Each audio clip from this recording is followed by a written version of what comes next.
غافل ہونے کا نتیجہ یہ نکلا کہ اللہ سبحانہ تعالیٰ نے جس قوم کو دنیا کے اندر شرف بخشا تھا کہ یہ لوگ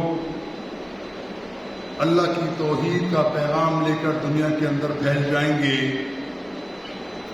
ان تمام لوگوں نے اللہ تعالیٰ کے حکم سے انحراف کیا۔ اس کے نتیجے میں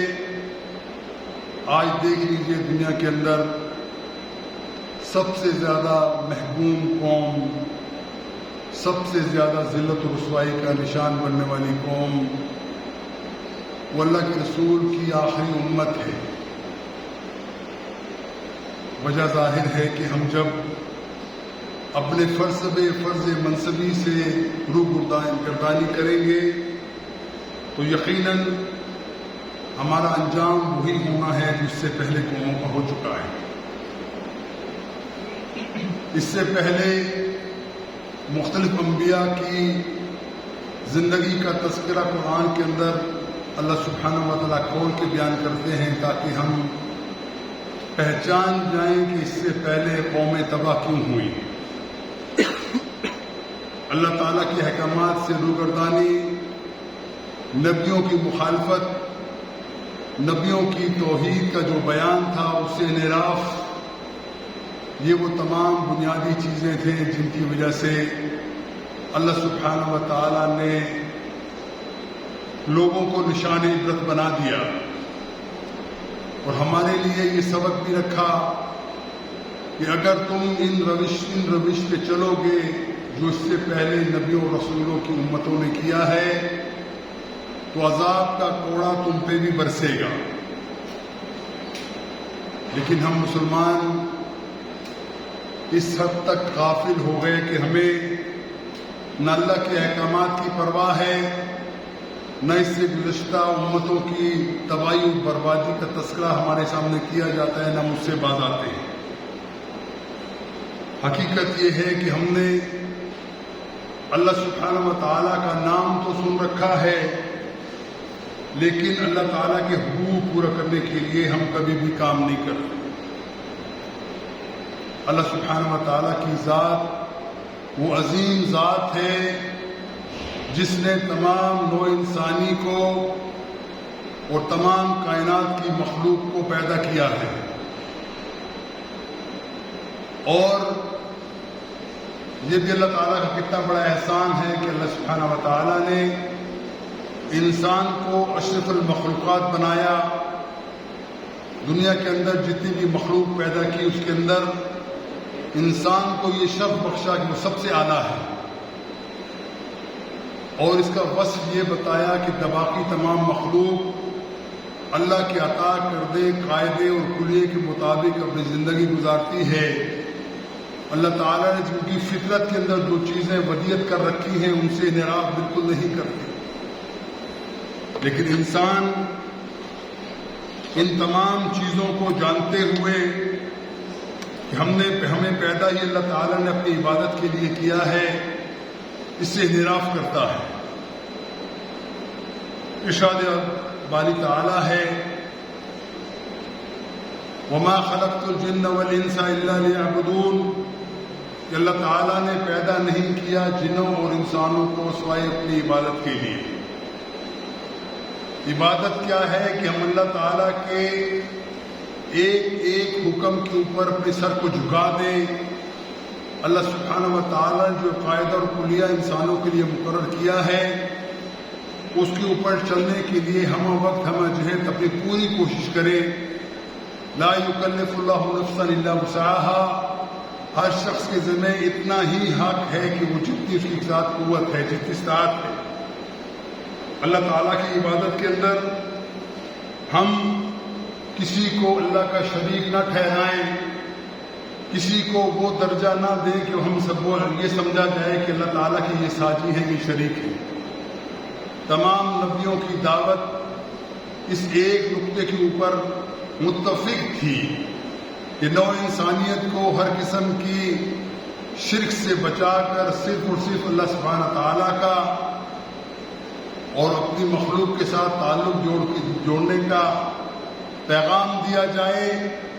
ہر انسان صرف اللہ کے سامنے اپنے سر کو جھکائے. ہر انسان کے سامنے مقصد صرف یہ ہو کہ وہ اپنے معبود کو پہچان سکے، اس کی عبادت کر سکے، اس کے سامنے سر جھکا سکے. عبادت کا مفہوم بھی یقیناً ہم یہ سمجھتے ہیں کہ پوری زندگی کے اندر 24 گھنٹے کی زندگی کے اندر کوئی لمحہ ایسا نہ گزرے جس کے اندر ہم اللہ سبحانہ و تعالیٰ کی عبادت سے غافل ہوں. عبادت کیا ہے کہ اپنی تمام طرز عمل کو، تمام افکار کو، تمام نظریات کو اللہ کے رسول کے تابع کر لینا، یہ عبادت ہے. لیکن ہم نے یہ سمجھا ہے کہ عبادت کا مطلب صرف نماز، روزہ، زکوٰۃ، حج، یہ 4 ہی عبادات ہیں. اس کے علاوہ ہم سمجھتے ہیں کہ ہماری زندگی آزاد ہے، جیسا جی چاہے زندگی گزارے. بھائیوں، یہ قطعی طور پہ عبادت اس کو نہیں کہا جا سکتا. یہ تمام 4 چیزیں جو ہم بطور رسوم عبادت ادا کرتے ہیں، یہ ہماری زندگی کا ایک نصب العین تعین کرتے ہیں، ہماری زندگی کا ایک رخ تعین کرتے ہیں کہ ہم نماز پڑھیں، اللہ کے سامنے سر کو جھکائیں، اللہ کے سامنے اپنی کمزوری کا اعتراف کر کے اللہ کے سامنے کھڑے ہو جائیں، مؤدب ہو کے ہاتھ باندھ کے اپنی کمزوری کا اعتراف کرتے ہوئے اللہ سبحانہ و تعالیٰ نے جو احکامات ہمیں دیے ہیں، جو طریقہ ہمیں بتلایا ہے، اس کے مطابق اللہ کے سامنے جھک جائیں. نماز پڑھنے کا مطلب یہ ہے کہ اللہ کی یاد ہمارے دل کے اندر مستحضر رہے، ہمیں یاد رہے کہ ہم کیوں پیدا کیے گئے ہیں، ہماری زندگی کا مقصد کیا ہے، اور ہم اس کا اعتراف اپنی زبان سے بھی کریں، جس کے اندر اللہ سبحانہ و تعالیٰ کی عظمت بیان کرنے کے بعد، اللہ تعالیٰ کی تمام تعریفیں کرنے کے بعد، جن کا ذکر کیا جا سکتا ہے کہ الحمدللہ رب العالمین، کہ تمام تعریفیں اس رب کے لیے ہیں جو تمام جہانوں کے پیدا کرنے والا ہے. الرحمن الرحیم، کہ اللہ تعالیٰ مہربان ہے، نہایت رحم کرنے والا ہے. پھر اس کے بعد وہ عہد و پیمان ہے جو ہم اللہ کے ساتھ کرتے ہیں، ایاک نعبد و ایاک نستعین، اے اللہ ہم تیری ہی عبادت کرتے ہیں اور تجھ ہی سے مدد مانگتے ہیں. یہاں پہ اس آیت کے اندر یہ مفہوم واضح ہے کہ ایاک نعبد، اس کے اندر عربی کا قاعدہ منحصر ہے. جس وقت ہم ضمیر کو 2 جگہ قرآن استعمال کرتا ہے تو اس کا مطلب ہوتا ہے کہ صرف ایک ہی وہ ذات ہے جس کی عبادت کی جا سکتی ہے. جیسے ہم کہتے ہیں کہ فلاں شخص نیک ہے، زید کے بارے میں کہا جاتا ہے زید جو ہے وہ نیک ہے. اس کا مطلب کیا ہے کہ عام بات ہم نے کر دی زید نیک ہے، لیکن جب ہم کہیں گے زید ہی نیک ہے، اس کا مطلب ہے کہ زید کے علاوہ اور کوئی نیک نہیں ہے، وہ زید ہی نیک ہے. تو بلکہ یہ اسلوب اس آیت کے اندر استعمال کیا گیا ہے، ایاک نعبد، اے اللہ ہم تیری ہی عبادت کرتے ہیں، تیرے علاوہ کوئی عبادت کے لائق نہیں ہے، تیرے علاوہ کوئی مشکل کشا نہیں ہے، تیرے علاوہ کوئی حاجت روا نہیں ہے، تیرے کے علاوہ کوئی بگڑی بنانے والا نہیں ہے، تیرے علاوہ ہم اپنا سر کسی کے سامنے نہیں جھکاتے کہ تو عبادت کے لائق صرف تو ہی ہے. وَإِيَّاكَ نَسْتَعِينُ، اور اللہ ہم تیرے ہی سے مدد، تجھ سے ہی مدد چاہتے ہیں. دنیا کے اندر، کائنات کے اندر اور کوئی شخص میری مدد کرنے والا نہیں ہے، اور کوئی شخص میری مدد پہ قادر قدرت نہیں رکھتا، صرف تو ہی ہے جو ہماری مدد کر سکتا ہے. تو اس کا ہم اعتراف کرتے ہیں. اس کے علاوہ صبح شام، صبح سے لے کے شام تک ہم اللہ سبحانہ و تعالیٰ کے سامنے اپنے آپ کو کھڑا کرنے کے بعد اللہ تعالیٰ کی عظمت بیان کرتے ہوئے اپنے گردن کو جھکا دیتے ہیں، رکوع میں چلے جاتے ہیں، اپنی پستی کا اظہار کرتے ہیں، اور اس کے اندر بھی ہم اللہ تعالیٰ کی تسبیح و تمجید کرتے ہیں، سبحان ربی العظیم، سبحان ربی العظیم، سبحان ربی العظیم، کہ اے میرے رب تو ہی سب سے عظیم ہے، اے میرے رب تو ہی بزرگی قابل ہے، اے میرے رب تیری ہی عظمت چاروں طرف ہے، تیرے علاوہ اور کسی کی عظمت کے قائل نہیں. اس کے بعد پھر اللہ کے سامنے کھڑے ہو کے سمع اللہ لمن حمدہ، ربنا ولک الحمد کا الفاظ بیان کرتے ہیں کہ سن لیا اس شخص نے جو میرے رب کو جاننے والا ہے. اور مان لیا اس شخص کو، اس شخص نے جس نے اللہ تعالیٰ کی عظمت کو بیان کیا ہے، پھر انسان اپنی پستی کی انتہا تک پہنچتا ہے، اللہ کے سامنے سر و سجود ہو جاتا ہے، اللہ کے سامنے سر کو جھکا دیتا ہے، پھر اللہ کی تسبیح بیان کرتا ہے کہ سبحان ربی الاعلیٰ، اللہ تو میرا رب ہے، وہ سب سے اعلیٰ ہے، سب سے عظیم ہے، سب سے برتر ہے، بادشاہی کے لائق تو ہی ہے، تیرے علاوہ کوئی بادشاہ نہیں ہے، عظمت کے لائق تو ہی ہے، تیرے علاوہ کسی کی عظمت نہیں ہے۔ اس کے اعتراف کرنے کے بعد ہم پوری نماز کو ادا کرتے ہیں۔ مقصد کیا ہوتا ہے کہ ہم عقیدہ توحید کو، اللہ کے ساتھ اپنے تعلق کو جوڑنا چاہتے ہیں، اس کی تجدید کرنا چاہتے ہیں۔ اس کے بعد 4 5 8 گھنٹے 10 گھنٹے گزرتے ہیں، یہ ہمارا جو عہد و پیمان ہے وہ کس سطح مطمئن ہو جاتا ہے، دنیا کے مسائل کے اندر الجھ کر ہم اللہ تعالیٰ کی جو یاد ہے اس سے تھوڑے سے غافل ہو جاتے ہیں۔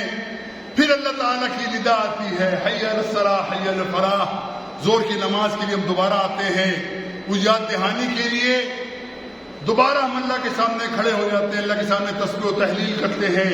اللہ کے سامنے رکوع و سجود کرتے ہیں، اس چیز کا اعتراف کرتے ہیں کہ اللہ میں ناقص ہوں، یا اللہ میں کمزور ہوں، میں بھول جاتا ہوں کہ میرا خالق کون ہے، میرا مالک کون ہے، میں دنیاوی مشکلات کے اندر جکڑا جاتا ہوں، بھول جاتا ہوں، پھر تیرے سامنے حضور پیش ہوتا ہوں، پھر ایاک نعبد و ایاک نستعین کا وہی دوبارہ عہد و پیمان کا جملہ تیرے سامنے دوہرا کے اس چیز کا عہد کرتا ہوں کہ اللہ تو ہی ہے سب کچھ دینے والا۔ اس طریقے سے ہم دن کے اندر 5 نمازیں پڑھ کے یہ اعتراف کرتے ہیں کہ اللہ ہم تیرے ہی بندے ہیں، ہم کسی طرف سر جھکانے کے قائل نہیں ہیں۔ یہ تو نماز کا صرف فلسفہ سامنے رکھ دیا گیا۔ نمبر 2، رمضان کے بارے میں، روزوں کے بارے میں یاد رکھیے، رمضان ایک عبادت کا ایک جز ہے، عبادات میں سے ایک عبادت ہے۔ اس کا بھی اصل مقصد سمجھ لیجئے کہ ہمارا جسم وہ خوراک اور پانی مانگتا ہے، لیکن جس وقت ہم اپنے جسم کی زیادہ خدمت کرتے ہیں یہ کمزور ہو جاتا ہے، اس کے اندر وہ صلاحیت نہیں رہتی کہ وہ اللہ کے سامنے جھک سکے۔ اللہ سبحانہ و تعالی ہمیں سکھانا چاہتے ہیں کہ اے مسلمانوں، تمہیں ہر صورت میں اللہ سبحانہ تعالیٰ کی عظمت کو برقرار رکھنا ہے۔ اللہ تعالیٰ کی نعمتوں سے تم استفادہ کرتے ہو، لیکن تمہیں احساس نہیں ہوتا کہ اللہ تعالیٰ کی کتنی بڑی نعمت ہے جو ہم کھاتے ہیں، جو پیتے ہیں۔ اس کے لیے اللہ سبحانہ تعالیٰ نے ہمارے پر روزے فرض کیے ہیں کہ ہم اللہ تعالیٰ کی حلال کردہ چیزوں کو اپنے اوپر حرام کر دیں، اور یہ احساس پیدا ہو کہ جو لوگ بھوکے ہیں ان کی زندگی کیسے گزرتی ہے، انہوں کس مشقت و تکلیف سے گزرنا پڑتا ہے۔ وہ جو لوگ بھوکے ہیں ان کو یہ احساس ہو کہ اللہ سبحانہ و تعالیٰ نے جن لوگوں کو عطا کیا ہے وہ کتنے خوش قسمت ہیں۔ تو اپنی خوش قسمتی کو اظہار کرتے ہوئے ہم اللہ کے سامنے بھوکے پیاسے رہتے ہیں، اچھا اپنے جسم کے تمام جائز تقاضوں کو بھی ہم ختم کر دیتے ہیں۔ مقصد صرف یہ ہوتا ہے کہ ہمارے سامنے یہ ہمارا جسم جو ہے وہ سرکش گھوڑے کی طرح ہمارے اوپر سوار نہ ہو، بلکہ ہماری روح جو ہماری جسم کی حکمران ہے اس کی حکمرانی ہو، اور روح کو بالیدگی عطا کرنے کے لیے یقیناً اپنے نفس کو ہمیں مارنا پڑتا ہے، اپنے نفس کے تقاضوں کو نیچے لانا پڑتا ہے۔ اس کی وجہ سے اللہ تعالیٰ کے ہمارے دل کے اندر اللہ تعالیٰ کی عظمت اور زیادہ کھل کے آ جاتی ہے، ہمارا نفس ہمارے قابو میں رہتا ہے، ہم اپنے اللہ تعالیٰ کا مزید شکر ادا کرتے ہیں کہ سارا دن بھوکا پیاسا رہنے کے بعد جب افطاری کے ٹائم کے اوپر ہمارے حلق میں پانی جاتا ہے، کھانا ہم کھاتے ہیں، تو اللہ تعالیٰ کا شکر ادا کرتے ہیں، یا اللہ اگر تم نے یہ نعمتیں مجھے نہ دی ہوتی تو ہمارا کیسے گزارا ہوتا، ہم کیسے تیرا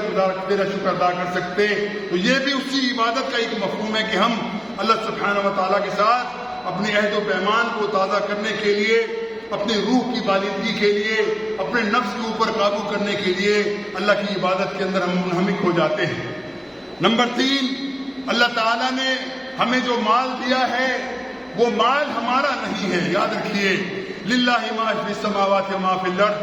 اللہ ہی کے لیے ہے زمین اور آسمان کے اندر جو کچھ بھی ہے۔ مطلب یہ ہوا تو ہمارے پاس جو کچھ ہے وہ ہمارے پاس امانت ہے اللہ سبحانہ و تعالیٰ کی، ہم اس کے مالک نہیں ہیں۔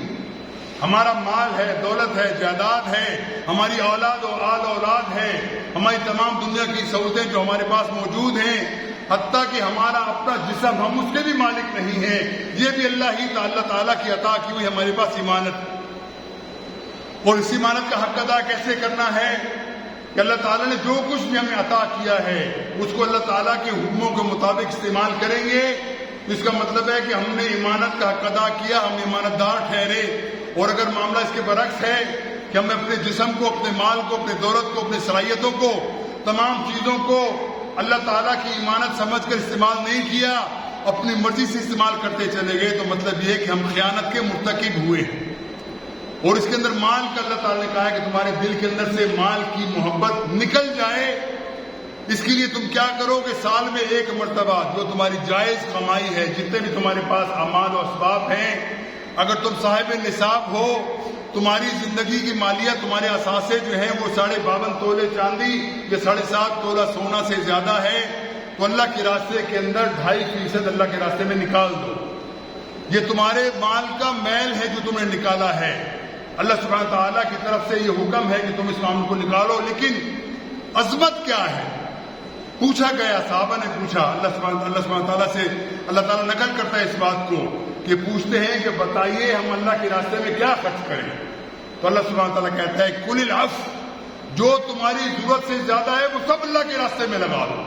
یہ ایک آئیڈیل چیز ہے، لیکن پابندی کس کی ہے؟ لازم کیا ہے جس کے بغیر ہماری عبادات پوری نہیں ہوتی؟ وہ زکوٰۃ ہے جو 2.5% ہر سال کے اندر ہم نے نکالنا۔ لیکن عظمت ہے کہ تم اللہ کے راستے میں سب کچھ وہ لگا دو جو تمہارے پاس تمہاری ضرورت سے زیادہ ہے۔ یہ عظمت کا ایک راستہ ہے، لیکن کم از کم یہ ہے کہ آپ کو 2.5% ہر روپے نکالنا ہے۔ اور یہ بھی یاد رکھ لیجئے، اس کے اندر بھی ہم ڈنڈی مارتے ہیں، مختلف لوگ اپنے اپنے فتوے لے کے آ جاتے ہیں۔ یاد رکھو، اصول کو سمجھ لو کہ تمہاری زندگی کے تمام ایسٹس، جتنی بھی تمہاری زمین ہے، جائیداد ہے، سب معاملے ہیں، جو تمہارا کاروبار ہے، تمہارے پاس جو مال گھر کے اندر پڑا ہوا ہے، اس کا 2.5% نکالنا سال میں ضروری ہے۔ استثناء کیا ہے کہ ہر وہ چیز جو آپ کی ذاتی استعمال کے اندر آتی ہے، آپ کی گاڑی ہے، آپ کا گھر ہے، آپ کے گھر کا سامان ہے، ان تمام چیزوں کے اوپر آپ کی زکوٰۃ نہیں ہے، اس کے اوپر آپ زکوٰۃ نہیں دیں گے۔ لیکن اس کے علاوہ جتنا آپ کا اصل زر آپ کا پڑا ہوا ہے، دکان کے اندر مال پڑا ہوا ہے، یہ ایسی جائیداد ہے جو اپنے کاروبار کی وجہ کے لیے خریدی ہے، پلاٹ ہیں، آپ کے گھر ہیں جو اس کے اندر رہتے نہیں ہیں لیکن اس سے کاروبار کرتے ہیں، ان تمام کے اوپر زکوٰۃ دینا لازم ہے۔ اور اس کے لیے طریقہ یہی ہے کہ پورے سال کا ایک اسٹیمیٹ بنا لیا جائے اور سال کے بعد حساب لگایا جائے کہ ایک ایوریج میرے پاس پورے سال کے اندر کتنے پیسے رہے ہیں، تو پتہ چلے گا جتنے نکلے اس کو 2.5% دے دو۔ اس کے بارے میں ایک بڑے محقق ڈاکٹر فضل الرحمان صاحب لاہور کے، وہ فوت ہو گئے، انہوں نے کتاب لکھی تھی کہ اگر انسان اپنی زندگی کا محاسبہ کرنے کے بعد 100% صحیح اصولوں کے مطابق اللہ سبحانہ تعالیٰ کے راستے کے اندر زکوٰۃ دینا شروع کر دے